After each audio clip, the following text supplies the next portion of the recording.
please give a big round of applause to Huobi Australia. They've done a fantastic job filling up a room. There are about 170 different attendees that have RSVP'd via Meetup. I think you've also seen like a $10 discount code. They're doing so much for the community, and we do what we can to support even by just being here itself. I'd like to thank you all for being here too. So to begin off, my name is Jason. I'm the Expansion Director for the NAM blockchain, and we are around the world in 40 countries, and we're easy to use, and we also offer a security tokens platform where you can produce the Mosaic or the equivalent of the ERC20 token. So for those who are new, it's represented by the ZEM cryptocurrency. It's one of the top 20 by market cap right now, and as you've seen in today's markets, it is volatile, but it is exciting as well being in this space. But to really focus on the presentation, it's going to be on the state of blockchain. And before I begin, I'd like to start with a story.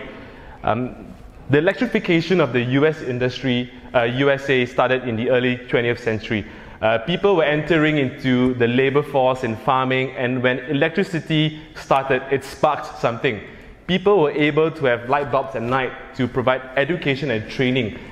Heating and cooling was developed to allow for people to skill up through the labor force to now be a bit more inventive, which also led to the age of industrialization and to so many things. And we've taken for granted what electricity has done for us. And I'd like to draw this parallel to how in today, the 21st century, security tokens has the potential to electrify the fundraising industry in an unimaginable way. It will create a gravy train that will be like bees to honey looking into this. And one evidence is by looking into the regulators. Just last week, the ASIC was here, and we had John Price, the commissioner, and Mark Adams, the head of strategic intelligence for ASIC, and they say that in the last 6 months, they've been inundated with questions on STOs and securities than in the last 2 years combined. Now, what's happening here? They are taking a closer look into this, and they are actively pursuing proactive and positive regulation with the other 200 regulators around the world. So what we're seeing is, from a regulation perspective, it works. Now, not to steal Alex's thunder on what security token offerings are, but just a blanket general overview, security token is typically a cryptographic token within a regulatory framework, which is represented by a fractional ownership of an underlying asset. So security token, in easy to remember, ST, fractionalized ownership, F, and U, underlying assets. You figure out what you can remember it for. But the idea is that security tokens are going to be a big part of where the world is going for. Now, how does this compare with the famous utility token? Now, in a quick way, utility tokens are a bit like digital tokens that can be exchanged for something. For example, Filecoin raised US $257 million, and that is a utility token to then be able to convert for access to the decentralized storage platform that they have. But to focus on security tokens, it has been taking the world by storm. We've got the likes all the way in Colorado, the St. Regis Aspen Resort raising an $18 million STO, which was just announced last week, and all the way to the attempted greatest STO of the world, which was a $300 million raise for the Keppel Island, which I believe has been changed right now. A private Singapore-Taiwanese investor has took over that. But we also have NASDAQ making announcements that they are developing platforms on STOs, all the way to Polymath, who raised $200 million to do a blockchain-based platform, which is SEC compliant, and with the work of T0, which is a decentralized security token exchange. And we've got companies like Harbor and Open Finance based out of the US working on this as well. So a number of companies are really focused on pushing what STOs will look like. Now, over here in our backyard in Australia, did you know that we have people here that are looking to develop security token offerings? In the likes over here, we've got Picnic, which is an insurance on a blockchain platform in Sydney, claiming that they are going to do an STO on insurance. We've got also EMU, which is a hardware for quantum computing. In fact, we've got a representative there, Thomas, looking at doing an STO. I believe Metex is looking at it as well, which is looking at the metals exchange, all the way to Perth, where we've got crowdfund up looking at property, and Concrete over here in Melbourne looking into something like this as well. And there's a company called Peloton Blockchain looking into developing a securities token exchange in Australia. There's so many things happening besides the flurry of what another way of looking at things in the sideways, the idea of an Australian national blockchain in collaboration with Data61, IBM. I think Howard Wilcox was involved as well in developing something like this. So we're seeing really things moving around here from a blockchain perspective globally. Now, how does this play within the market itself?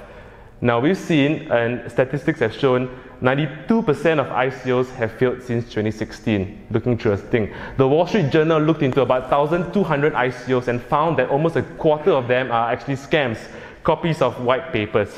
And we've also seen the counter opposing point to it, where the World Economic Forum says that 10% of the entire GDP could be on a blockchain by the year 2025. Tim Draper says, an investment guru, the crypto market is going to be an $80 trillion market in the next 15 years. The manufacturing market is going to be a $500 million market by 2025. We've got Walmart, Maersk, FedEx, UPS, British Airways all looking into this. Even our neighbors, Air New Zealand have been looking into this. All the big four banks here. So how does this all work between what security tokens is looking for? I had a conversation with Rory from Takumi and Rick as well, saying, where is STOs in this space? Are we in the baby, toddler, youth, or adult stage? One of them said, we're not even pregnant yet. You know, it's so new and so early into this space that we're waiting for the first one to come out, right? Many people are pregnant with ideas, but the moment a token is up on the secondary market and we can all play with it and actually purchase it, that's when it works. And that's what the working of the 200 regulators around the world right now are looking, all these 200 different governments. It'll be interesting to hear from Rick. Rick's the Malta man. He just came back from Malta, and they are pursuing a lot of security tokens opportunity out there as well. But really, the question is not whether you are for or against security tokens. It's like asking our ancestors whether we are for or against the use of fire. So what then can we look into this? I think that STOs are going to be the future. It's cost effective, it's fast, it's global, it trades 24/7, there's rapid adoption, and as long as the SEC approves it, it's going to go because a regulator has approved it. So right now it's a race to first to market on which regulator approves and which goes into the security token offerings and gets in there. The only negative is the limitation that a regulator would place on security tokens, and that's something that we need to watch out for.